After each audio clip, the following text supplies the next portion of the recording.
Hey, deserving listeners, Ed and Liz, let's continue watching 90 Day Fiancé, Happily Ever After, Till All, No Limits. Let's continue watching. Let's talk about you saying that I have to grow up and be an adult and talk I never told you to grow up. You told me. I told her that she's an adult.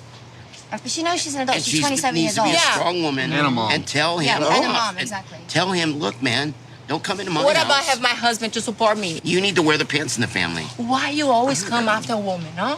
Hey, oh my God, look at that Why? Yeah, I don't know.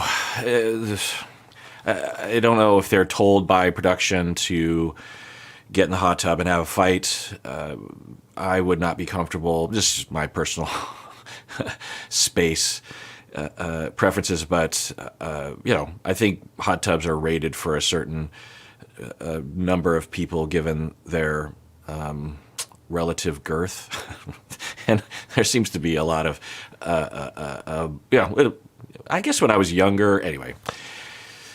I don't know why I'm hung up on that, but so I don't know if this is what's happening. I don't know if this makes any sense, but I will react spontaneously, which is what I do on this channel, which is to say that I don't know if this is true, but there's a possibility that what Ed does, and what a lot of people do on the show, is they will resort to gender us versus them when they are insecure or looking for false support or feeling like they don't have a leg to stand on or they felt attacked or something.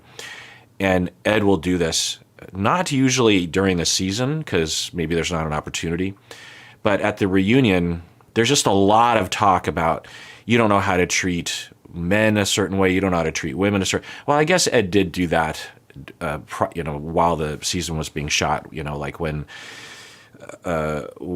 Liz was leaving, she's packing her stuff up. Anyway, so we'll rewind this, but I think Ed, and I didn't show all the bits here because it's not really that important, but there have been little bits of Ed talking about. I don't know if you.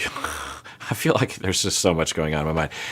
There was a moment where Ed was talking about one of the other fellas who I don't know, and because I only watched the bits with Ed and Liz. I watched some other scenes like with Angela. It also kind of looks like Michael, Angela's Michael was cheating. I'm not quite sure. Anyway, two wrongs don't make a right, and certainly there are different levels of wrong.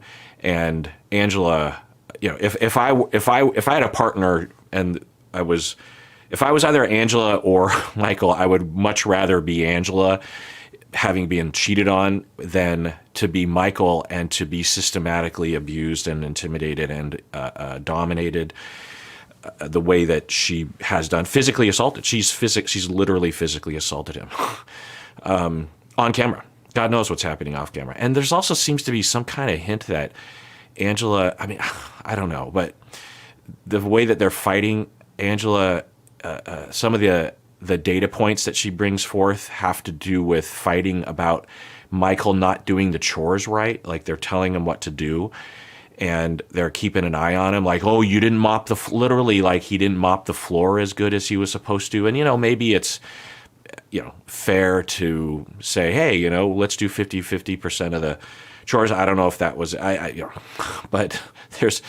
but with Ed, he just referred to this person of color. I don't know what his ethnicity is, but Ed says he's my boy, and I just different, phrasing, Ed, but he means it in the way that, I don't know if it's a Gen X thing or something, hey, you're my boy, just sort of like a you're my man, you're my friend, you're my buddy, we're buds, we're homies or whatever.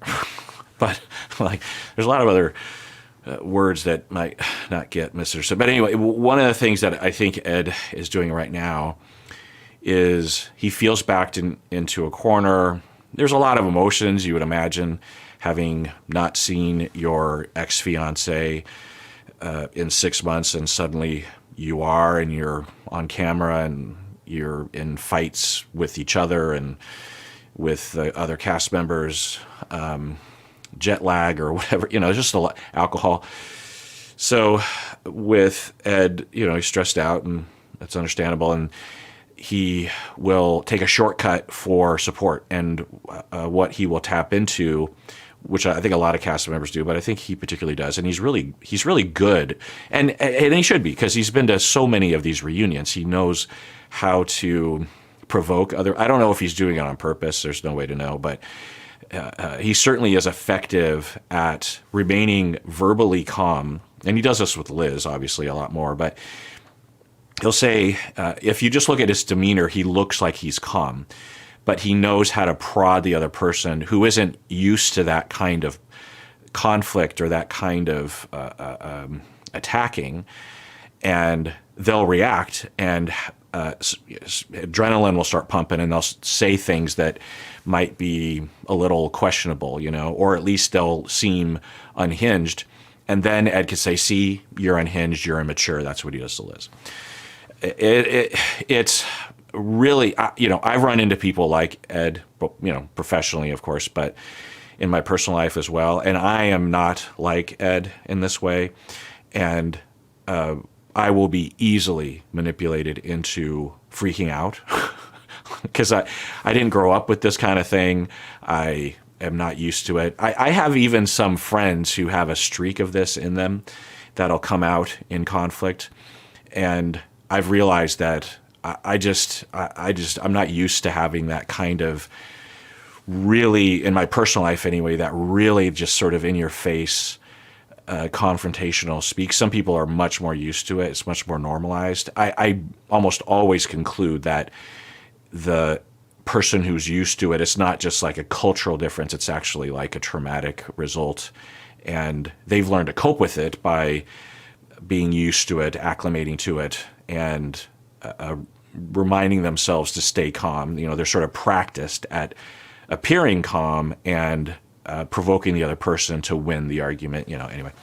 So, but one of the things that Ed will do is that he will tap into the us versus them gender thing and will say, because earlier he was like, so-and-so is my boy. And then, because he knows that the women are going to come after him. And it's also notable that the men often don't say, don't bring me into this. I don't think anything you're doing is okay. I'm on the side of rationality, not the women's side. And it's another way of the patriarchy and for sexist individuals to uphold their power or to win an argument or something, that Ed can walk away and say, women are immature, they're over-emotional, they're hysterical. Us men, we know what's going on.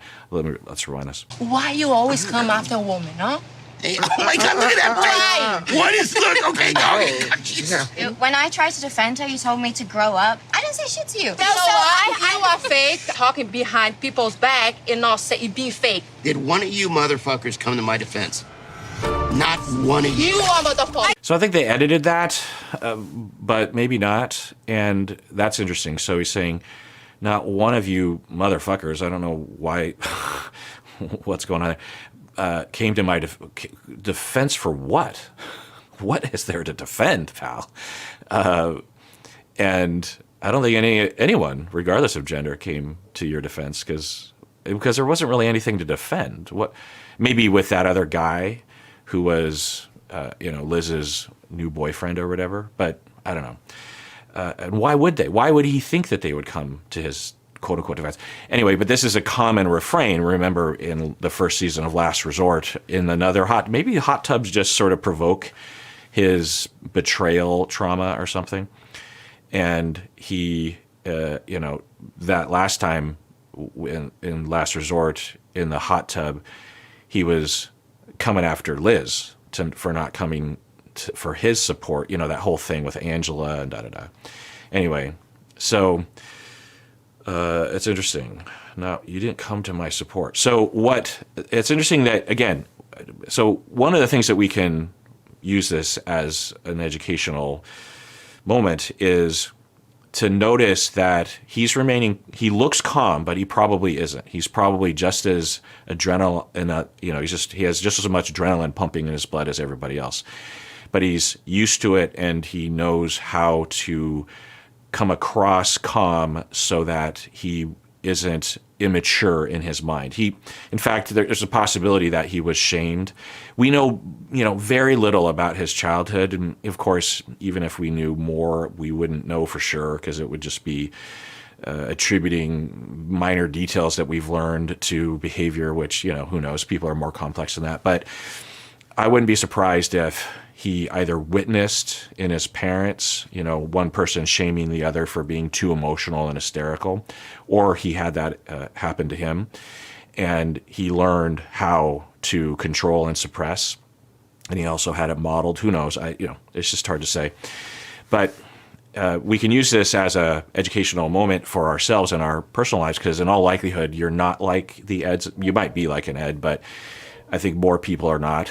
And so you can learn from this so that you don't come unglued and fall into the trap. I could use this moment to remind myself as well. This could happen with your partner. This could happen in public. This could happen with a coworker. This could happen with, one of your parents over at Thanksgiving dinner or something. To have an understanding of what the process in the system and the emotional field is happening. One way to look at it is that Ed is feeling down, and he's trying to one-up other people so that he can walk away feeling superior. We all do this. Everyone does this. We all want to have self-esteem. We all want to be seen as good in some way. And he's doing who knows what he's doing, but there's a possibility that's why he's doing this. And he's suffering, and he's sad, and he's hurt, and he feels alone, but he doesn't know how to cope with it. He doesn't necessarily even know what's happening for him. And so he goes after someone else, and the way that he does it is to prod and charm, and then they get provoked, and then he gets to walk away going, see, look how stupid they are. I'm not the bad one. Which is, of course, not what anyone in the audience would think, but he would imagine that would be what, and maybe, I don't know, maybe people I don't really know what people think about Ed. I always just figure people don't like him, but what do I know? Maybe there's a huge Ed Stan group out there. I'm sure there is, actually. Anyway, but let's keep that in mind. Let's rewind it. Tell him, look, man, don't come into my What house. about have my husband to support me? You need to wear the pants in the family. Why you always come after a woman, huh? Hey, oh my God, look at that brain. What is, look, okay, Jesus. So that charm, we saw that resorted to as well. And I think it's not necessarily a bad move. I think it's his attempt to try to salvage the situation. He did this in that scene where Liz and her mom were getting the stuff out of the house, and there were a couple moments, one particular moment I remember where Ed was saying, oh, I didn't know I'd get 2 for the price of 1 or something like that. Now, it's not taking personal responsibility. It's not particularly nice, but it is trying to insert some levity. So, so there's that, but you match everything up with, if he just kept to that, and he's just like, oh my God, I'm just trying to have a hot tub and a drink, and let's chill, and sorry, I provoked you, or, there's dickish versions of the nice that I'm actually portraying right now. But at the very least, it would pull things back a little bit. But he matches both up, so it can be kind of confusing, because if he does that, so we can just think of in our own personal life, if you're on the receiving end of something like this, to be aware of each move. Like, oh, that move actually disarmed me because he seemed like he's light and he's making a joke. It's a little kind of self-deprecating in a way.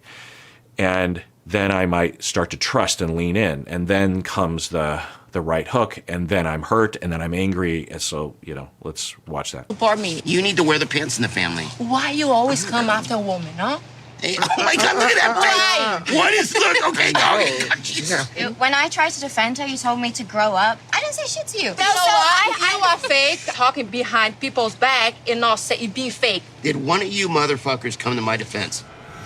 Not one of you. You are motherfucker. You are. I was the only. So again, it's edited, but who knows? And the pattern is that the other side will escalate and call him a name or something. Like with Liz and Liz's mom at the house, Liz said something like, well, if you were a man, or no, the mom said, if you were a man, then you wouldn't have called off the wedding or something like that.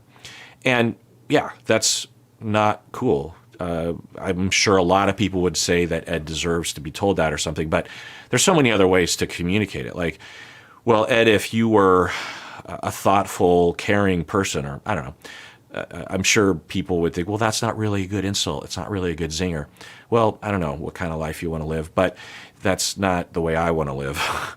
and it's not even sensible. It doesn't even make any sense.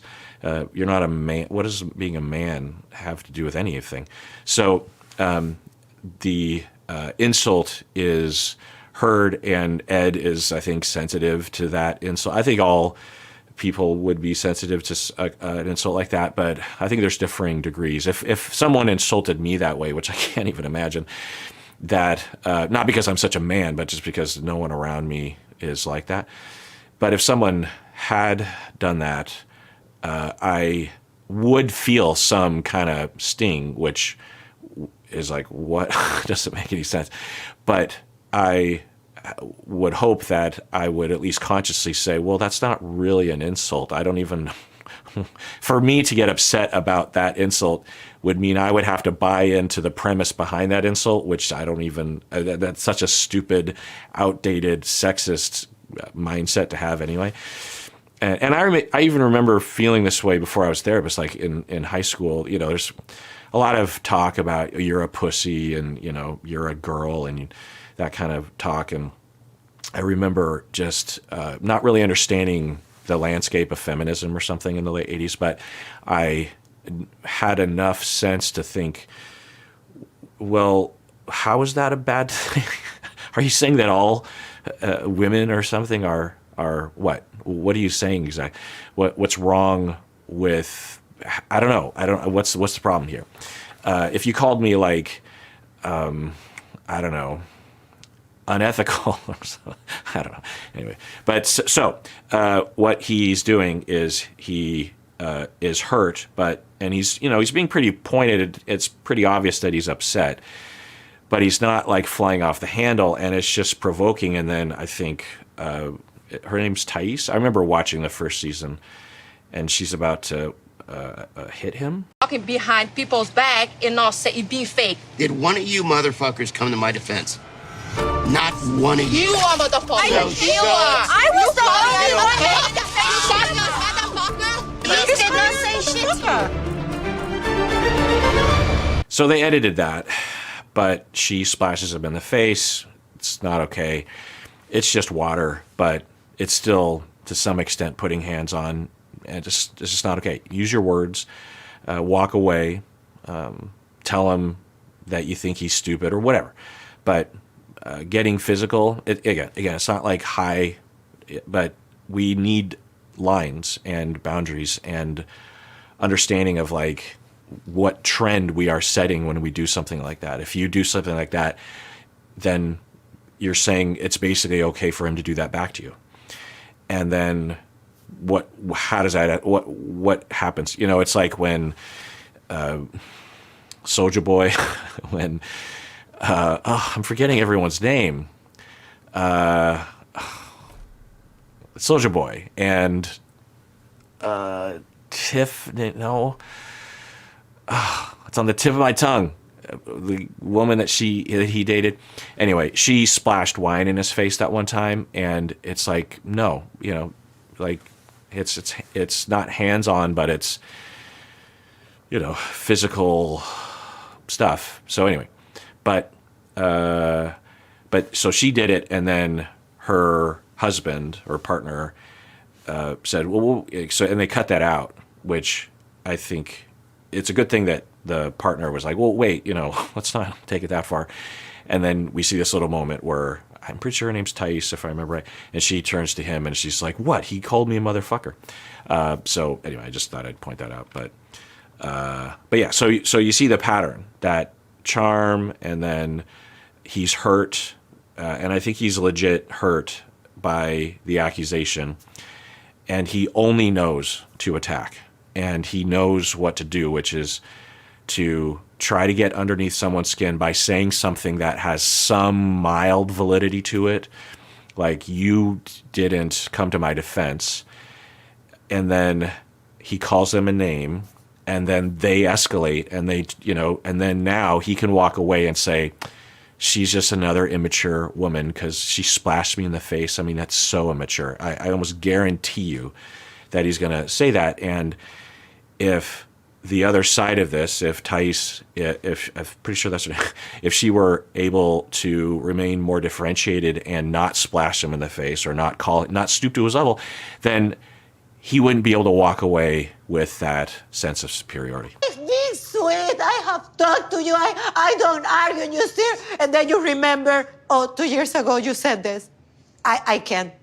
I mean, Why your can't you wife not? is literally Why can you not breaking- fuck her? I No, don't I'm get it. sorry. No, that's You're not even it. I'm not I'm allowed. sorry, but you're a way different person than me. You are. so He's a very I'm sorry. emotional person. You go through that every day, and let's see if you say that fucking shit again. All right, let's take a little break here. The rest of this video will be for members of the YouTube channel. So if you want to see the rest of this video and countless other videos that are only for members, click the link below. Otherwise, please take care of yourself because you deserve it. You really, really do.